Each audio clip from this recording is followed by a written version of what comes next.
2023년 8월 23일 수요일 어린이 동화 꿀벌 지킴이로 거듭났어요. 꿀벌이 실종됐다. 지난해에 이어 올해에도 우리나라의 생태계를 유지하는 데 필수적 역할을 하는 곤충인 꿀벌이 사라진 것으로 조사됐어요. 지난해와 올해에 걸쳐 약 280억 마리의 꿀벌이 집단적으로 폐사한 것으로 추정됩니다. 꿀벌은 벌꿀을 제공할 뿐 아니라 주요 농작물의 수분을 돕는 곤충이라 꿀벌이 사라질 경우 식량 위기가 닥칠 우려가 있어요. KB금융그룹은 꿀벌의 개체수 감소를 막고 생태계를 복원하기 위해 KB 프로젝트를 추진 중이에요. 이 프로젝트의 일환으로 어린이들에게 꿀벌을 지키는 것의 중요성에 대해서도 알리고 있지요.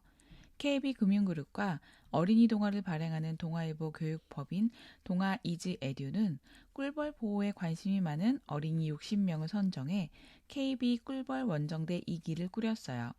꿀벌 원정대 2기는 A조와 B조로 나뉘어 지난달 29일부터 지난 19일까지 총 4주간 꿀벌의 생태계에 대해 탐구하는 한편 벌꿀을 직접 채취하는 등 양봉 산업에 대해 이해하는 시간을 가졌죠. 도심에 등장한 양봉장. 벌통 한 개당 꿀벌 4에서 5만 마리가 모여 살고 있어요. 꿀벌이 집단 생활을 한다는 것이 체감되지요. 이 옥상에만 수십만 마리의 꿀벌이 살고 있지요. 지난 19일 오후 꿀벌 원정대 B조는 KB국민은행 본사 옥상에 마련된 KB 도시 양봉장을 찾았어요.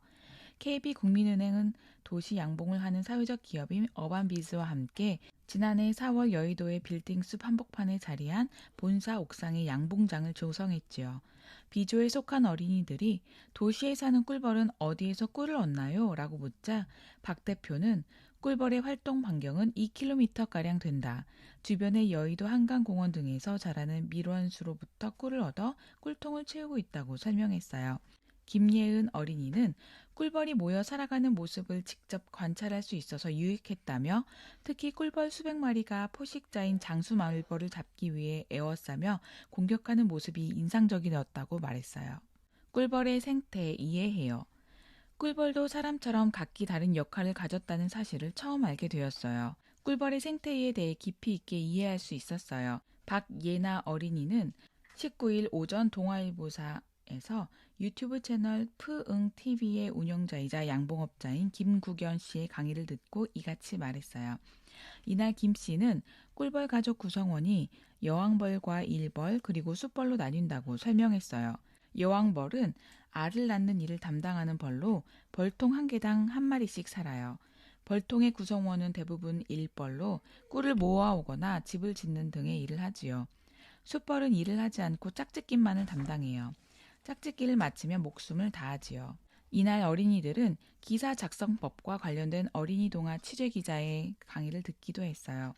직접 쓴 기사를 발표하고 평가를 받는 시간도 이어졌지요. 한편 B조 어린이들은 지난 12일에는 경북 칠곡군 꿀벌나라 테마공원에 방문해 1일 양봉업자 되기 체험에 참여하기도 했어요. 직접 채밀기를 작동시켜 꿀을 뜨고 이렇게 얻은 꿀을 맛보는 시간을 가졌습니다. 오늘은 내가 양봉업자. 지난달 29일 A조 어린이들은 강원 횡성군의 에덴 양봉원에 다녀왔어요. 어린이들은 양봉장에서 방축복을 입고 꿀벌을 가까이에서 관찰하는 시간을 가졌어요.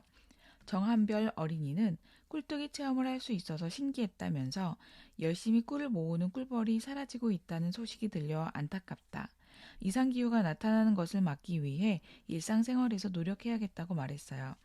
지난 5일 A조 어린이들은 벌꿀을 판매하는 기업인 안상규 벌꿀의 안상규 대표의 강의를 통해 꿀벌과 함께 살아가는 방법에 대해 고민해 보기도 했어요. 또 KB국민은행 본사의 KB도시양봉장을 방문했지요. 농경지에 현무암 뿌려 이산화탄소 잡는다. 전 세계의 논과 밭에 현무암 가루를 뿌리면 이산화탄소를 흡수할 수 있다는 연구 결과가 나왔습니다. 미국 예일대 지구행성과학과의 백승훈 박사와 노아 플라나보스키 교수 연구팀은 이 같은 연구 결과를 미국 지구물리학회가 발행하는 국제학술지 지구의 미래를 통해 최근 소개했어요. 연구진은 이 기술을 암석풍화 촉진이라고 이름 붙였어요. 이 RW 기술은 자연에서 현무암 같은 돌은 풍화하는 과정에서 이산화탄소를 흡수한다는 데서 출발했어요. 자연에서는 돌이 수십만 년에 걸쳐 풍화 작용을 일으키지만 ERW 기술을 활용하면 돌의 풍화 작용을 수십 년 단위로 앞당길 수 있다는 것이 핵심이지요.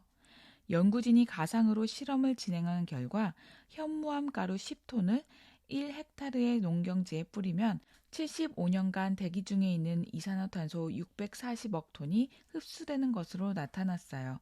이것을 전 세계의 농경지로 확대한다면 같은 기간 동안 2170억 톤의 이산화탄소를 대기에서 제거할 수 있을 것이라고 연구진은 밝혔어요. 연구팀은 지구 온도가 섭씨 1.5도 이상 상승하는 것을 막기 위해 2100년까지 최대 1조 톤의 탄소를 제거하고 배출량은 급격히 줄여야 한다며 ERW 기술을 전 세계 경작지로 확대하면 기후 목표를 달성하는 데 도움이 될 것이라고 설명했어요. 상용화되는 ERW 기술. 상용화되는 ERW 기술. ERW 기술의 상용화도 속도를 내고 있어요. 지난 5월 영국 BBC 방송에 따르면 미국의 소프트웨어 기업인 마이크로소프트가 영국 기업인 언두를 ERW 기술의 공급사로 선정했어요. 언두에 따르면 MS와의 협약을 통해 영국의 농경지에 2만 5천 톤의 현무암을 뿌려 앞으로 20년간 이산화탄소 5천 톤을 포집한다는 계획이에요. 관광객들 올린 유럽의 바가지 요금. 올해는 가장 비싼 여름으로 기록될 것. 유럽을 찾은 관광객들이 관광지의 바가지 요금에 울상을 짓고 있어요. 바가지 요금은 실제보다 터무니없이 비싼 요금을 뜻하는 말로 유명 관광지 등에서 관광객을 상대로 바가지 요금을 씌워 이익을 얻으려는 장사꾼들이 있어 문제가 되지요. 미국 CNN은 2023년 여름은 역사상 가장 비싼 여름으로 기록될 것이라면서 올 여름 이탈리아 관광지 물가가 평소 성수기보다 약 130% 높아졌다면서 이탈리아를 비롯한 유럽 국가들의 바가지 요금 사례를 최근 보도했어요. 보도에 따르면 이탈리아 북부 롬바르디아주의 도시인 코모의 호숫가에서 샌드위치를 자르려면 2유로를 내야 해요. 항구가 보이는 한 카페에서는 커피 2잔과 물병 2병에 60유로를 지불해야 하고요. 또 바닷가에 파라솔을 설치한 호텔과 식당들은 이를 이용할 시에 값비싼 가격을 내도록 했습니다. 이런 비싼 가격에도 이탈리아 등 유럽 국가를 찾는 외국인 관광객은 늘고 있어요. 이탈리아 관광부는 이번 여름 동안 6,800만 명의 관광객이 이탈리아를 방문할 것이라면서 코로나19 이전보다 300만 명 이상 많은 관광객의 숫자라고 밝혔어요. 외국인 관광객들이 물밀듯 들어오면서 바가지 요금의 피해 사례는 더욱 늘어갈 것으로 보여요. 스페인 왕위 계승 서열 1위, 17세 공주 입대. 스페인 왕위 계승 서열 1위인 17세 공주가 입대해 군사훈련에 돌입했어요. 스페인이나 영국 등 입헌 군주제를 택한 나라의 국왕은 명목상 군대 총사령관을 겸하기 때문에 왕족들은 의무적으로 군사훈련을 받아야 해요. 로이터 통신 등 외신은 스페인 국왕 펠리페 6세의 장녀인 레오노르 데 보르본 공주가 왕실의 전통에 따라 스페인 육군 사관학교에서 특별 군사 훈련을 시작했다고 최근 보도했어요. 스페인 왕가에는 현재 직계 후손 중 왕자가 없어 레오노르 공주가 왕위 계승 서열 1순위에 올라 있어요. 추후 왕위를 물려받아 여왕이 될 가능성이 높죠. 레오노르 공주는 육군 사관학교에서 1년을 보낸 뒤 해군, 공군 사관학교에서도 훈련을 받을 예정.